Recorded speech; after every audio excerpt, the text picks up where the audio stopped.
আবারও বিপর্যয়ের মুখে উত্তরাখণ্ড চামোলি জেলা, যেখানে প্রকৃতির ভয়ঙ্কর রূপ যেন থামতেই চাইছে না।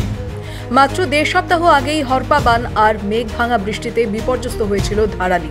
মানুষ হারিয়েছিল ঘর, আত্মীয় আর সব চেনা জীবনের ছন্দ। সেই ক্ষত এখনো শুকোয়নি। এর মধ্যেই ফের তাণ্ডব নামল ধারালি এলাকায়। গভীর রাতে হঠাৎই আঁচড়ে পড়ল দুর্যোগ। সরকারি হিসেব বলছে এখনো পর্যন্ত একজনের মৃত্যু হয়েছে, তবে বাস্তব আরো ভয়ানক। অনেকের দেহ ভেসে যাওয়ার আশঙ্কা।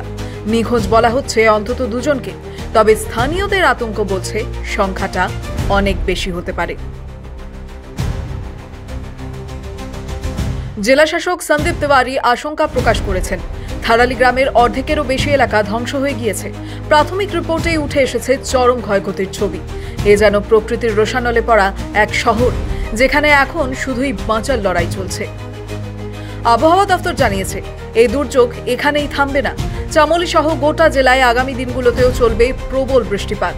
জনগণকে ইতিমধ্যেই পরামর্শ দেওয়া হয়েছে, সংগ্রহ করে রাখুন খাদ্য, পানীয় জল ও জ্বালানি। প্রস্তুত থাকুন যে কোনো পরিস্থিতির জন্য। প্রভাব পড়ছে রাজ্যের অন্য জেলাগুলোতেও। দেহরাদুন, তেহরি, পাউরি, উত্তরকাশী, রুদ্রপ্রয়াগ, ঋষিকেশ সর্বত্রই বাতিল হচ্ছে বুকিং। ফিরে যাচ্ছেন তীর্থযাত্রী ও পর্যটকেরা।